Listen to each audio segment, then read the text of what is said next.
Hey guys, happy Homebrew Wednesday and Happy New Year to everyone in the YouTube brewing and drinking community.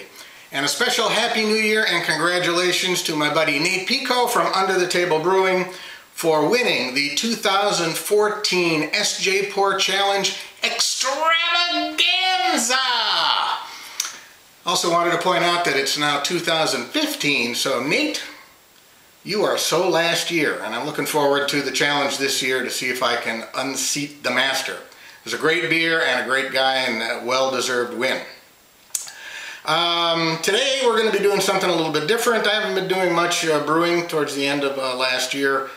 Things were kind of busy around here, and I find with what I had left of the challenge beer, I had plenty of beer, so I didn't need to brew anything for a while. But towards the end of the year, I had a little bit of extra money in the gadget budget, and I had seen in a video from Joe, the Terpsichorean kid, he had reported kind of sketchily that there was a company that was producing a temperature probe that was submersible. So I know from watching your videos, a lot of us use these to take the temperature of our strike water and our mash and our sparge water. And probably just as many of you have dropped this whole thing into the pot or the mash tun and ruined it, because this junction between the probe and the cable is not watertight, and the cable itself isn't watertight. So it's very easy to ruin these by dunking them in water. I've done it, and I know a number of you have done it as well.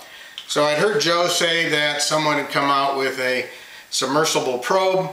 I did some research on the internet and I found a company called ThermoWorks. I'm familiar with them because I have actually one of their other products, their Thermo Pen, which is an instant read probe thermometer that I use for cooking. It's actually very accurate. I use this quite a bit. So I went on their website and I found out that they do in fact have a probe that can be submersed. This is it. It's a very thin needle probe. It's got a very large handle and junction between the probe itself and the cable itself is silicone coated.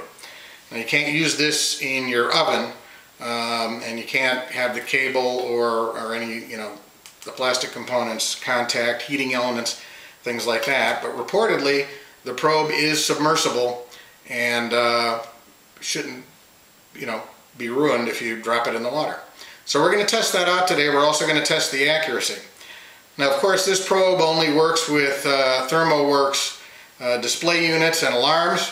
I actually got two. This is their top-of-the-line chef alarm. It is splash proof, so if you have it on the counter and you have a Brewmaster bend moment and you splash water all over it, it shouldn't ruin it. This has got all sorts of functionality. It's got timers, it's got alarms, it is their Cadillac model. This with a standard cooking probe for use in your oven runs $59 on their website. I do a lot of cooking and I use my smoker quite a bit. Their lower end model, this is what they call the Dot. This is as basic as it comes. It's got an on-off switch on the back. It's got up and down arrows to set your alarm temperature, and to turn the alarm on and off you push both arrows at the same time. This is as simple as it gets. This is about all you really need if all you're going to be doing is taking the temperature of water or mash. And on our website this is $39, and it comes with a standard cooking probe as well. The submersible probe is $16 on the website. I have no affiliation with ThermoWorks, other than I have one of their Thermo Pens. I just wanted to see how this thing works. So what we're going to do is we're going to take this, we're going to submerge it in an ice bath and see what temperature it reads. And when I say submerge, we're going to submerge the junction as well. Then we're going to put it in some boiling water and see what the temperature reads, and see if it still reads after being in the water for a certain amount of time, and then we'll come back. So here we are now with the probe, the immersible probe, just the tip of the probe in an ice bath to check and see the accuracy of this thing. And if we look at the unit, it's reading 32 degrees. So that's pretty good. Now let's go wild and submerge the junction between the probe and the cable in the water and see what happens. So that's definitely submerged, and we're still reading 32 degrees. We're going to let it sit this way for a couple minutes and come back and see what the result is. Okay, the probe has been in the ice water for 6 minutes. That's about all the patience I had, and we're still reading 32 degrees. So it's accurate, and with that junction between the probe and the cable submerged for that long, we're still getting an accurate reading. So far things seem to be pretty good. Now we're going to try it in hot water.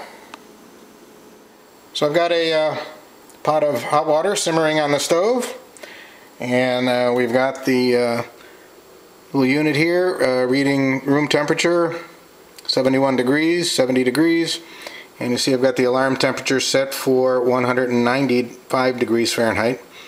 And we're going to take the probe and we're going to stick it in the water. And we're going to stick it in the water. You see it there down at the bottom, and the probe definitely covered by water, and we're reading 187 degrees. So let's see when the alarm goes off, and then we're going to heat up the water to boiling and make sure that the probe gives us a reading of 212 degrees or thereabouts. So we'll be back in a few minutes. And the alarm's going off at 195 degrees. We're going to continue to heat the water until it boils, and you can see the probe's still submerged, and it's still working.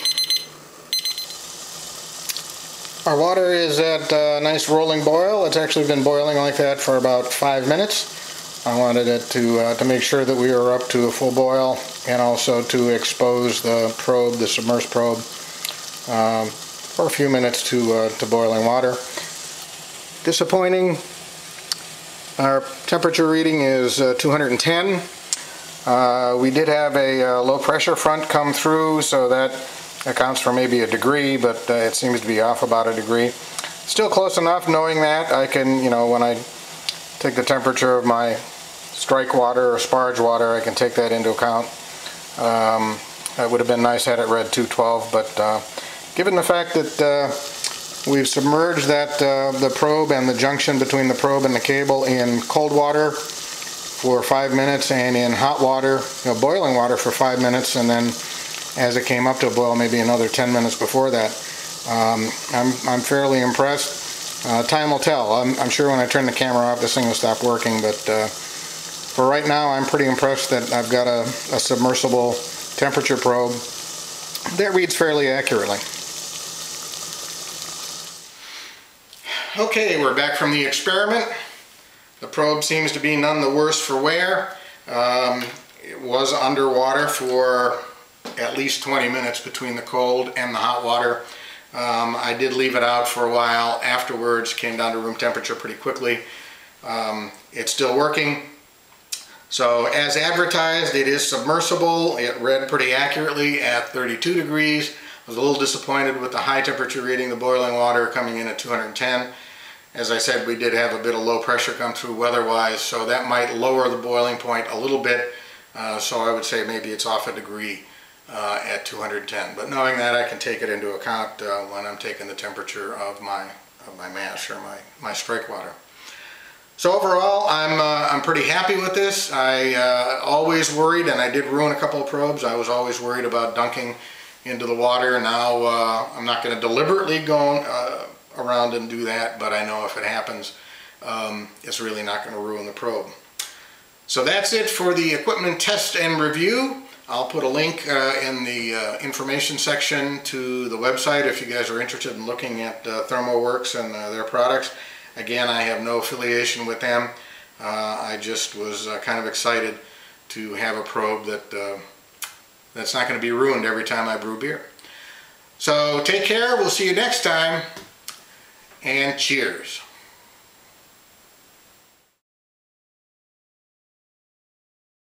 And I'm looking forward to my chance at unseating the champion with the challenge this year when we find out what it's going to be.